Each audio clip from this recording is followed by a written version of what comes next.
Welcome to the eCommerce Fuel Podcast, your headquarters for building a six-figure plus e-commerce business. I'm your host, e-commerce entrepreneur, and Jeff Bezos wannabe, Andrew Udary. Hey guys, it's Andrew here, and welcome to the eCommerce Fuel Podcast. So glad you're joining me today, whether you're on a run, you're in the car, during your commute, maybe you're at the gym, or maybe you're just at the supermarket listening, trying to weave that massive shopping cart among those tiny, narrow little aisles with like 5 people on each side, and you really wish you just would have grabbed the little handbasket instead.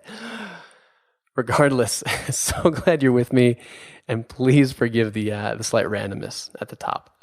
But today on the podcast, I've got Andrew Henderson from nomadcapitalist.com, whose mission is to find the best places to live, to start a business, and to invest. And originally, I wanted to bring Andrew on to talk about really how to structure your business legally, especially if you're in the United States, how if it's location independent, you could potentially legally avoid taxes. Nothing sketchy here, nothing outside the law, but advantageous corporate structures. And we touch on that, but we really talk a lot more about the e-commerce landscape internationally and opportunities abroad if you're in the US or in other countries. So it's an interesting discussion, and you'll probably notice in a lot of what Andrew says, he's pretty pessimistic about the future, especially from a U.S. perspective. And I think the U.S. definitely has some big challenges coming in the future. Not sure if I'm quite as pessimistic as he is, to the level he is, but he does have some interesting insights and makes for a great discussion regardless. So stick around for that. Before we dive in, though, I want to do a first sale shout out. And this one's going out to Destiny Ray from harperandhadley.com. And Destiny writes in, I'm 25 years old and have been an avid listener of your show for the past 4 months. Every time I hear you do a first sale shout out, I get even more motivated to reach my goal. Well, I launched 4 hours ago and I'm already on my first sale. I am beyond elated. Thank you so much for helping me reach that first goal. Really appreciate it. Well, Destiny, well done, first, on a 4-hour launch to goal. That's phenomenal. And secondly, your website, I think your website is one of, if not the best looking websites I've seen that just comes out of the gate for kind of a fairly new independent merchants. It's beautiful. Fantastic clothing. The photography is top notch. I can see why you made a sale in the first 4 hours. It's very well done. So congratulations on that, and best of luck. Please stay in touch. Let me know how you're doing in the next 6 months or so. Would love to hear back from you. Let's go ahead and dive into today's discussion with Andrew on e-commerce opportunities abroad. Andrew, thanks so much for coming on. You've got expertise in a lot of areas I'm excited to dive into, so appreciate the time. My pleasure, Andrew. So one of the reasons I really wanted to get you on was to talk about how e-commerce entrepreneurs with location-independent models, specifically those in the United States, can reduce their tax burden by potentially either incorporating abroad or just leaving the country for a certain amount of time. But as we both know, the U.S. has a pretty complex and a pretty draconian tax code, especially for people earning income outside the U.S. So is it possible to avoid and reduce taxes on an e-commerce business that's serving U.S.-based customers for merchants if you're outside the U.S.? And if so, how would you do that or think about taking advantage of that? Now, I'm not a tax advisor. I work with tax lawyers. I have some of the best offshore guys in my rat pack, as it were. But there are basically 2 ways to avoid income tax legally under Section 911. One of them is foreign earned income exemption, which is where you just spend a lot of time outside of the United States. And I've talked to some tax advisors. Again, I'm not one of them. They have said, you could potentially run a business as a sole proprietor. You could, do a lot of different things. As long as you're physically out of the country 330 days a year, or actually you spend 35 or fewer days in the United States in any 365-day period, then you can exempt yourself from up to roughly $100,000 in income tax, roughly $200,000 if you're married. Beyond that is where you get into more complicated tax planning and offshore companies and things like that, which is what we talk about at Nomad Capitalist, how you can set that stuff up to make sure that you're getting the best tax advantages. It really comes on a case-by-case basis because especially online, people just figure I can just get any offshore corporation off the shelf, spend $800 from some guy with a website and I'll be great. Well, again, the United States has the most aggressive, most draconian tax enforcement on planet Earth. I know people who live and work and run businesses from California, and the franchise tax board makes the IRS look like, a bunch of puppy dogs. I mean, so a lot of people in the United States, they need real professional help. And so there are ways to set up offshore corporations. It's better if you live overseas. I mean, really, if you're earning money, you want to be outside of the United States. And Andrew, just to maybe dive into what you said at the beginning, you talked about kind of the foreign earned income credit. So let's just take, for example, let's say you've got somebody who's got a good solid e-commerce business going. Let's say they're married, so they're eligible for that $200,000 exemption, and they spend most of the time outside the U.S. If you do that, is it possible, obviously if you're working, let's say you're in Hong Kong and you're generating income from Hong Kong customers, that makes sense. I think a lot of e-commerce merchants, I know a lot of drop shippers and I believe a lot of like payment processors, they require, a US based EIN number to do business with them. If you try to drop ship for them or buy from them and you have a Hong Kong corporation, they're going to say, hey, sorry, we need a US EIN number. So I guess what I'm wondering is it possible to be able to set up a US business somehow and also, while you're abroad, that still allows you to take advantage of that, foreign earned income exemption? I guess ultimately what I'm asking is if you have a US based business that's incorporated in the United States, because it has to be to service, to be able to have some of those connections with merchants and suppliers and people like that, can you still take advantage of that foreign earned income tax credit by either setting up a company and then paying yourself? Like maybe you set up an LLC and it just pays you a salary, which you can then, use as that foreign income credit. Does that make sense? I'm just trying to see how you would actually structure that and if it's possible. And I don't want to not answer your question again. I mean, this is what, if you're doing the work overseas, where's the work being done? If you're in Hong Kong, you're doing work, then, basically if you're abiding by the terms of being outside the United States, that's the basic premise of what they're looking for, is that you're in the United States, you're doing work outside of the United States. That's the issue. Beyond that, it really comes down to what are all the specifics of your situation. Can it be done? I suspect from the people I've talked to that it can. And that's the challenge that's happening right now in the world, where you have these companies based in the United States. I've dealt with them myself. It's mind-boggling. They don't understand that there's other countries in the world. Other countries have programs. I mean, I had to talk to American Express one time because it's like I had to call. My assistant couldn't call. I had to call them about something in Hong Kong, and they're like, "Oh yeah, what's your EIN number?" I said, there's no IRS in Hong Kong. I mean, it's a U.S. Internal Revenue Service. So, I didn't know that. Yeah, I mean, how do you get around that? Obviously, I would look at, can you have a company in the U.S.? Can you have a company overseas? The company overseas perhaps owns a U.S. entity. I mean, again, these are really, tax questions, and it really is situation specific. I hate to keep saying that. Everyone will need something different. But in terms of foreign earned income exclusion, the basic thing is you need to be outside of the United States. And if you're running a business, your servers should be outside of the United States. Okay, so I guess in terms of structure, and I know I hate to harp on this because I know it does differ from everyone, but would it be, obviously you could see a lot of people with interesting structures, and I know you can't comment broadly probably because it's just, again, it's too specific of a thing for each business, but potentially could you set up, say, an LLC in the United States that had an EIN number, really was the U.S. entity to connect with those suppliers there, set it up as maybe an S Corp where you pay yourself, as the owner, you pay yourself a salary, let's say a very generous salary up to $200,000, something like that, but you were abroad for most of the year.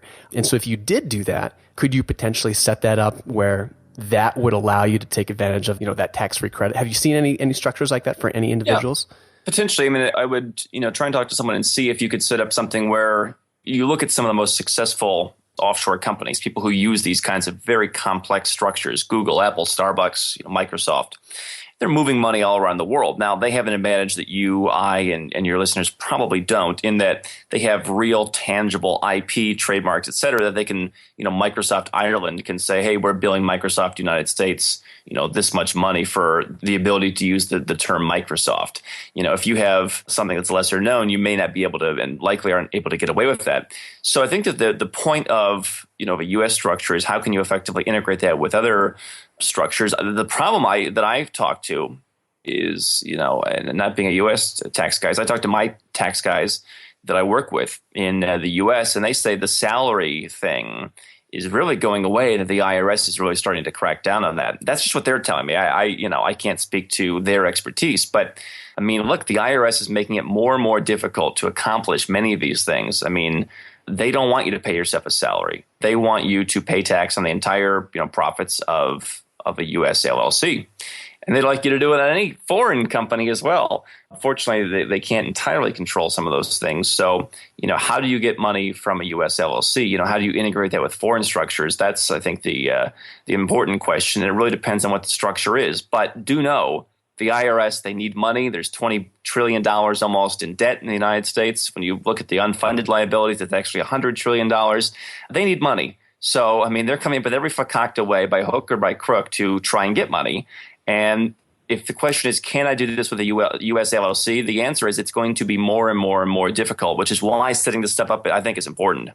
So I guess it's a couple questions. If someone is at that level, let's say they're making, let's say they have a business that makes a couple $100,000 per year in profit. One, yes. is it with the complexity, with the additional crackdown the U.S. is making on U.S. citizens who have foreign bank accounts, who have foreign corporations? It's getting, much more regulation for having to report those, for complying with those. A lot of banks internationally are being less likely and more hesitant to take on U.S. Citizens because of that. Is it even worth somebody with a business making, low six figures to think about incorporation? And then secondly, if so, where does someone find a tax person who's really knowledgeable about this stuff? I've got an accountant here in the U.S. and obviously he does a good job, but I don't think he'd have any idea about this. And I think it's really hard to find people who will talk about it. So I guess two-part question. What do you think? Well, one thing that I do, I mentioned my private club, and we just do dinners all around the world. I just had a dinner in Vancouver at the Shangri-La Hotel, and we had people who come, and one guy is doing real estate all over Panama. One guy is investing, tens of millions of dollars in the UK. We've got some real solid members. But in addition to all the events we do every year and the meet and greets, we also have an online area where I put people in touch with my Rolodex. So obviously, I've got guys who are the tax guys. I've got the lawyers. And then they can help people there. Unfortunately, they say, Andrew, don't put up my information on the internet because I'm already busy. My in-house counsel is the best offshore guy out there. I can barely get him on the phone, let alone telling 100,000 people on my website to try and flood him with calls. But as to how do you, I said I wouldn't do this because I do these all the time. Give me the first part. I was missing the first part. Oh, that's please. right. Yeah, I shouldn't have given you a 10-part question. I was just wondering, is it worth, what's that threshold where, in terms of profit, I kind of use 200K or 100 to 200K roughly. Let's say you're making low six figures in profit for an established e-commerce business. Where does it make sense to start thinking about this, given the complexities and the increased regulation? Where is the amount you could potentially save, roughly the amount you could potentially save in taxes, worth all the hassle you're probably going to have to go through to set something up like this? Well, the first step is, again, if you set it up properly with your tax guy, you can move. And even if you're single, $100,000, what's the tax on $100,000? Depending on where you live in California, for instance, it could be, $40,000. Now, if you don't have an offshore structure and you're just taking the money personally, then you're going to be responsible for FICA taxes. So, okay, it's, 15.3% up to the Social Security cap. So you're not completely wiping out that, but you are wiping out the income tax on that first roughly $100,000. Look, for me, if I don't live in a country, and I don't want to live in the United States, I spend very little time in the country. It's not a fit for me. That's a personal thing, but I don't want to pay any money. I don't want to pay money to a country I don't live in. So, for me, just being able to say, you know what, I'm going to use that foreign earned income exemption, and I don't care if I make $30,000. Look, you can live like a king in some places, or at least, approaching a king on $30,000. And if you just had to pay, a minimal amount of tax, to me, that's worth it. When you get up to the 100, 200 grand level, I think that maybe what you're getting at is that there are people who are trying to actually make less money because they don't want to deal with the nonsense. And that's a personal question, I think. Look, here's the fact that nobody wants to hear. And some people will say it's crazy. Some people will totally understand. The United States has made it pretty much impossible for you to be globally competitive, for you to start a business and live around the world or run a global business. They've made it impossible in so many different ways. But in the tax and the regulatory sense, they've basically had what friends of mine call an IRS discount. You don't get the same advantages that all of your competitors overseas get. And so, ultimately, if you're going to make $500,000 a year doing drop shipping and you don't want to live here, you should figure out where can I get a second passport? Can I get an Irish passport, Italian passport, Polish, Greek, Lithuanian, because I have ancestors from there? Do I want to invest some money and buy a passport through a citizenship program? Do I want to go and live in Panama for 5 years and then they'll give me one after that, or Uruguay for 4 years, or Singapore if I'm really running a big business, they'll let me in. And then potentially renouncing your U.S. citizenship and just being done with all of it. Because let me tell you, the Lithuanian government doesn't really care what you're doing if you don't live in Lithuania. So, I mean, that's the ultimate goal. If you're going to make real good money and you don't want to live in the U.S., find somewhere you want to live, get another passport. And look, it's a very personal decision to renounce your citizenship, but I think you're going to see more and more successful people doing that. Is that something you've personally done? Were you a U.S. citizen, or are you? And is that something that's in your background? Well, I don't talk specifically about other passports. I will say that there's one that I qualify for that would require relinquishment. And I'm kind of taking that on a step-by-step basis right now and figuring out, what I want to do, not because I'm in love with U.S. citizenship, but just because of some of the other implications of that pretty good passport that I qualify for. But, I mean, there are plenty of them out there that you can get, and not have to renounce. I mean, I have a friend whose grandparents are Irish and their grandparents are Italian, 2 generations back. There are 2 passports he can get. He's actually having a child in about a month. That child can qualify for Irish-Italian citizenship. So, how that plays into this equation is, I mean, look at Eduardo Sabrin. Here's a guy who was born in Brazil. The Facebook guy came to the U.S. and expatriated to go to Singapore to save money on all the future taxes he would have had to pay. He still got a big tax bill, but he said it's not worth it because I'm going to make so much money. I want to go somewhere where I'm respected. And so, if you live in Hong Kong or Singapore and you don't make money in Hong Kong or Singapore, you pay zero. Right. And just a little bit of background, because you're saying because if you renounce your citizenship and you have over roughly $2 million in assets, I'm guessing there's an exit tax you have to pay. Okay, right. Got it. But you are currently that's why if you're just a high earner and you're a young person, you're saying, listen, let me just give you an example, Andrew. I meet dozens of guys, I think like your listeners, who are living in Vietnam, Thailand, Malaysia, all these, especially in Southeast Asia, some in Europe. And they're like, I love it here. This is where I want to be. I'm not going to go back. I mean, the cost of living is cheap. The weather's fantastic. The women are nice, whatever. And, they're looking at, with their $1 million businesses, they're looking at doing this because it's like there's no benefit to keeping that passport. And so I have to ask Andrew, obviously, you're not a big fan of the U.S. in the future and see a lot of opportunities other places and an advocate of foreign residency. But it sounds like you are a U.S. citizen so what is it that is making you keep that citizenship? Like, what are those things that, I guess, why haven't you renounced your citizenship yet, given all of the tax advantages you would have and the limited number of time you spend in the country right now? Well, I think there's a certain number of personal reasons. We won't go into all of them. I mean, I'm a single guy. Certainly I'm evaluating the passports that I could qualify for, instantly. What are the pros and cons of those? I'm working with my lawyers on those. And I may be, I may change my opinion in the near future. I think that I would never tell someone you have to renounce your citizenship. It's a personal thing. I don't so much look at it as an emotional thing because I'm not a big nationalist. I was just, like I said, in Canada, and a bunch of guys who were there who were speaking were American and Canadian dual nationals. There's obviously a difference in the countries, but no difference in the passports. If you can get a Canadian passport, you should do that immediately. British passport, do that immediately. Obviously when it comes to, hey, the only other passport you can get is in Paraguay, you want to be a little bit careful to make sure that you understand exactly what's going on. That's what I'm doing right now and evaluating the different options. So I'd love to talk about foreign opportunities because you've obviously, you're well traveled. You're on the ground quite a bit looking at investment opportunities and business opportunities. And we'd love to take a couple of different looks at the foreign opportunities in different slices. But the first one I'd love to hear from is what do you see in terms of like on the ground business opportunities, not passive things, not investments, not stock markets or bank accounts, but places where you think, hey, there's a lot of opportunity for someone to hustle, to come on the ground, to start a business. And, obviously in general, but specifically if there's any places where you think there's a lot of opportunity in the e-commerce and retail markets internationally, what do you see there? Well, yeah, and it's interesting. I think maybe perhaps one of the first opportunities, although I believe from my limited knowledge that's probably a complicated platform, is someone who do drop shipping overseas. I mean, because to say that all the companies in the U.S. and they all live within this American paradigm, it seems a bit silly. I mean, look at places like Hong Kong. Hong Kong is in existence because it's basically a pass-through for goods. Stuff comes through mainland China. It goes through the tax haven of Hong Kong. People invoice it out to Europe, and stuff goes right through the ports in Hong Kong, and it's tax-free, and it's one of the biggest places in the world where people are doing that. So I think there's a lot of commerce opportunities in places like that.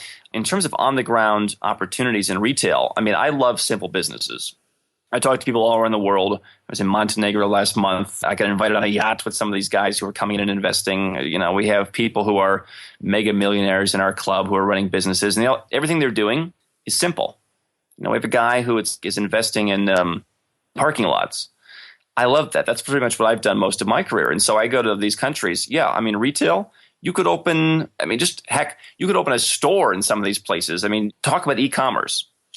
As more and more people in Southeast Asia get credit cards, set up something to where you're selling just any kind of product practically. I'll give you an example.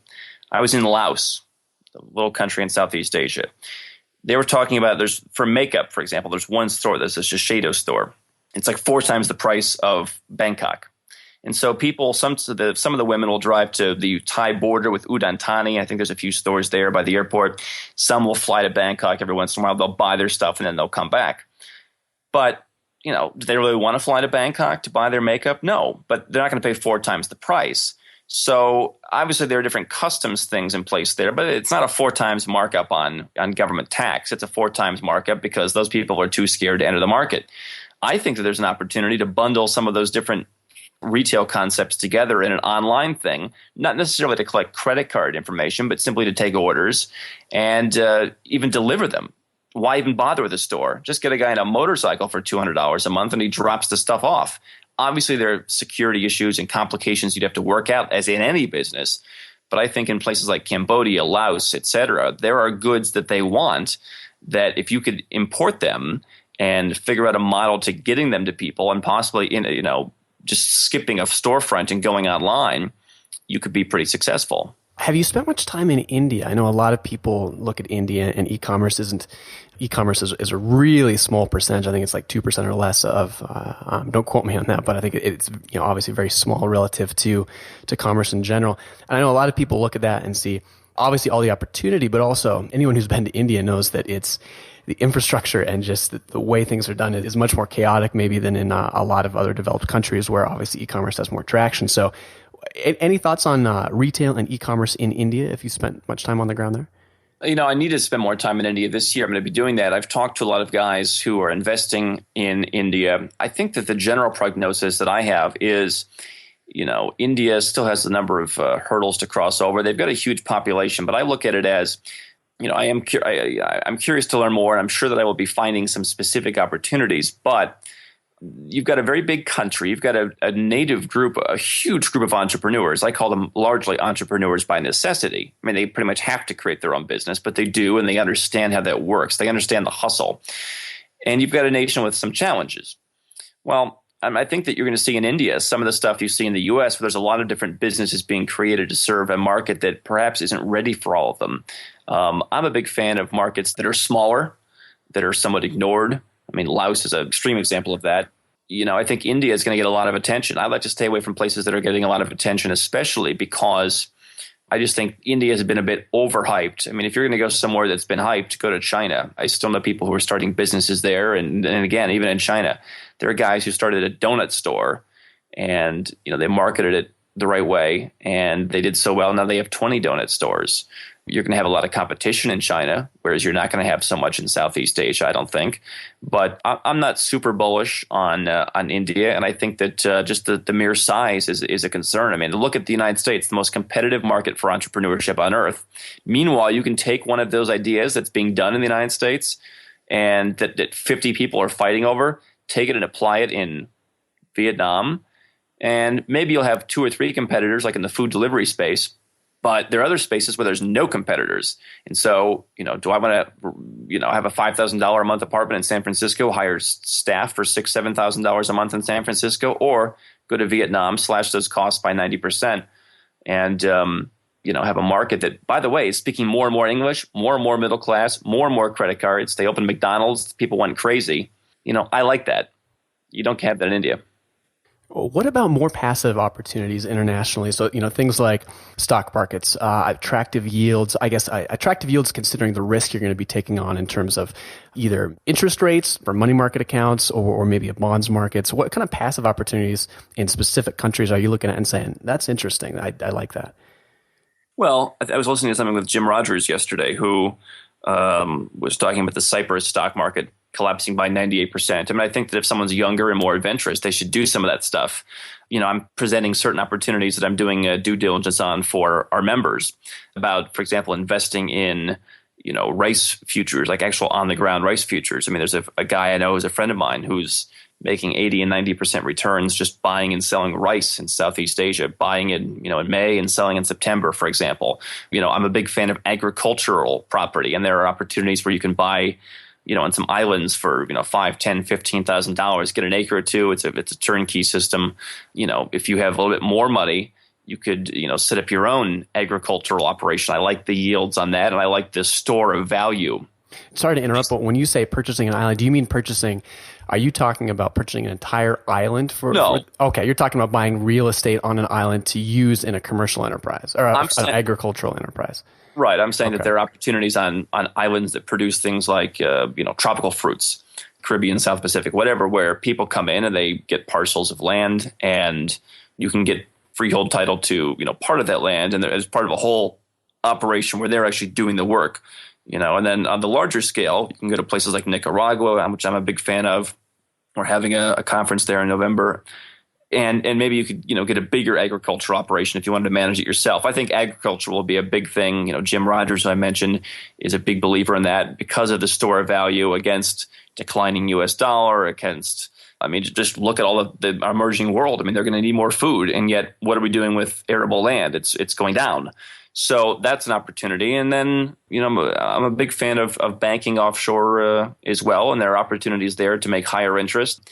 How much worse can you get than 0.1% in the United States? You walk in one of these banks and they, it's like you might as well pay them, which, by the way, is happening in Europe now. It's a rough time for savers. Where specifically, what currencies, what currencies do you like to be in terms of the stability of the underlying government, but also the yields you're getting relative to the stability? So if maybe your top two currencies where if you had a lot of money you wanted to put in there to diversify your risk against, potentially the decline of the dollar, but also be able to get a decent yield, what two specific currencies would you look at?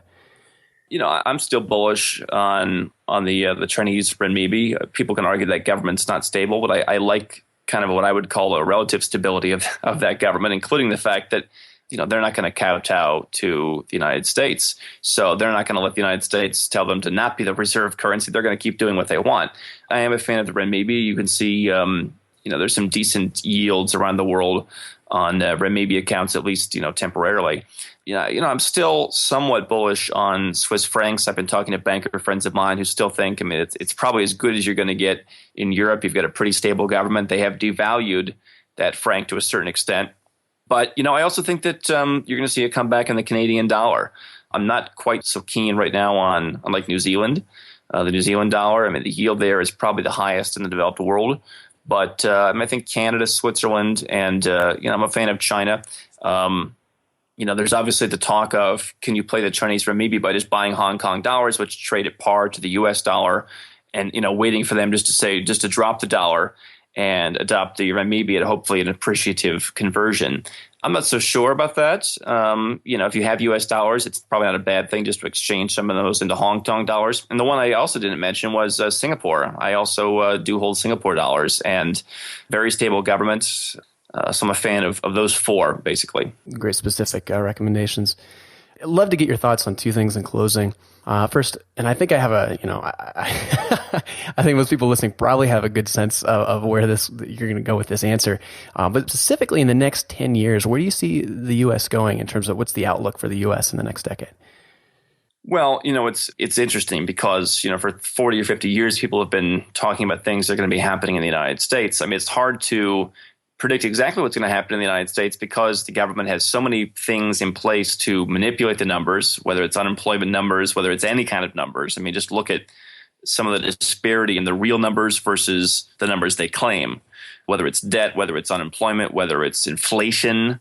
Real inflation last month, 6.1%, not the 2% they claim. So, for me, I have to be a little bit pragmatic and say it's hard to say that the United States is going to totally collapse because they have a big house of cards going. When does that collapse? In the next 10 years, I think it's going to be harder and harder for successful people. We talked about savers. You cannot make a living saving any money. It's impossible. And so what's that doing? It's forcing the average person into risk investments in things like U.S. equities, debt, things that aren't even yielding that great, things that the average investor hasn't really made much from in the last 10 years when you look at it in the grand scheme of things. The problem with the United States that I see, the biggest problem is people in the United States have been brainwashed by the government. No other country do I go to that more people are insistent on saying this is the best place on earth. And so what does that mean? It means the average person doesn't want to listen to what, something like what I'm saying, where I talk about investing in real estate overseas or moving your business overseas or banking overseas or, investing in, fruit plantations overseas, for huge yields. And so those people, they're not going to make any money. They're going to be forced into risk, stuff that doesn't work. I think you're going to have a huge, not only loss of wealth, but you're also going to have some government confiscation of wealth. Retirement accounts are the last untapped, huge sum of money in the United States. And look what the government's doing right now. They have the MIRA program, where you can invest your money into, government debt at tiny, tiny yields. When you do that, you're actually going backwards. But I think that you're going to see things like the government forcing more people to invest in government debt to prop up the system. They're going to play on people's patriotism. And lastly, I think that they're going to basically ring fence any money in the United States inside the United States. Right now, we're just a couple days away from the full implementation of FATCA, the Foreign Account Tax Compliance Act. This is basically a law that says every government and every financial institution on earth is the unpaid tattletale to the IRS. If they don't like it, the U.S. government will tax 30% of all of their U.S. source income that flows through the United States. And so you've seen entire countries shut out every American from their banking system. What does that do? Well, it's basically a way of saying we have capital controls to keep money in the country without actually saying we have capital controls. So I think that if you want to start a business elsewhere and be prosperous and be successful and actually have a high chance of success rather than the low chance of success that's in the U.S., you need to do it now because, they're already doing things to keep money and people in the country. 10 years from now, they'll just have that much more momentum, that much more political will to go after the quote-unquote tax evaders and the evil expatriates. It really is the snowball rolling down the hill. You talked about capital controls. Would love to hear what you think about Bitcoin. Obviously, as it gets harder to move money internationally for U.S. citizens, obviously Bitcoin has some real big advantages there because it's so easy to move around. It's not constrained. It's decentralized. But obviously, there's some big question marks with Bitcoin, volatility being one of them. How large of a role do you think Bitcoin is going to play in international finance and business going forward? I'm not a Bitcoin expert, and as a guy who is, very libertarian, I appreciate the concept of it. I'm also a pragmatist. I say, look, it's a currency. I don't want to hold all my money in U.S. dollars, and I don't want to hold all my money in Bitcoins. I think as a hedge, it's a good strategy. Am I putting every dollar I have into Bitcoin? I'm not. And, I certainly think there is, plenty of volatility. I think that greater adoption of Bitcoin, is coming. I think, unfortunately, a lot of the people who are coming into the adoption or who are, creating that adoption are, companies, like Amazon or whatever, who don't really want to hold Bitcoin. They just want to use it as an in and out transaction vehicle. What does that mean for Bitcoin? I think there's a promising future, but I'm not sold on using Bitcoin as the only way to go at this point. Do you own any? And if you do, what percent of what percent of maybe your investment holdings are in Bitcoin? I do. I try not to talk about, specific percentages of, my assets. I do own some Bitcoin. It's not, a huge percentage, but, look, I'm a guy who I like to divvy things up across lots of different classes. I've invested in businesses throughout my entire life. I started an $11 million, broadcasting business when I was a kid, and then I invested in other stuff. And I think that the greatest percentage of my net worth I ever put into anything was 7 or 8%. So I'm not someone who just goes whole hog into anything. That's just my personal, philosophy. Others who are more adventurous may want to do more. Look, I look at, a number of factors. I think there is, like I said, a decent future for Bitcoin, especially in the adoption realm. But maybe I'm just a bit old school. Andrew, we'll really appreciate you diving into a lot of this stuff. It's a fascinating topic to me, and I could probably sit here and question you for another 2 or 3 hours. But for those listening, make sure to check out nomadcapitalist.com, regardless of where you are. If you think, if you're on the same side of things as Andrew in terms of the outlook for international business in the United States, or if you're much more skeptical or anywhere in between. Regardless, Andrew's got a great blog over at nomadcapitalist.com where he writes a lot about this stuff, really interesting topics, as well as his exclusive membership group where he talks about a lot of these things, including investment opportunities overseas, offshore corporations, all that kind of stuff. So again, nomadcapitalist.com. Andrew, thanks so much for coming on. Really appreciate it. It's great to be with you. That's going to do it for this week, but if you're interested in launching your own e-commerce store, download my free 55-page ebook on niche selection and getting started. And if you're a bit more experienced, look into the e-commerce Fuel private forum. It's a vetted community for store owners with at least 4,000 in monthly sales or industry professionals with at least a year or more experience in the e-commerce space. You can learn more about both the ebook and the forum at ecommercefuel.com. Thanks so much for listening, and I'm looking forward to seeing you again next Friday.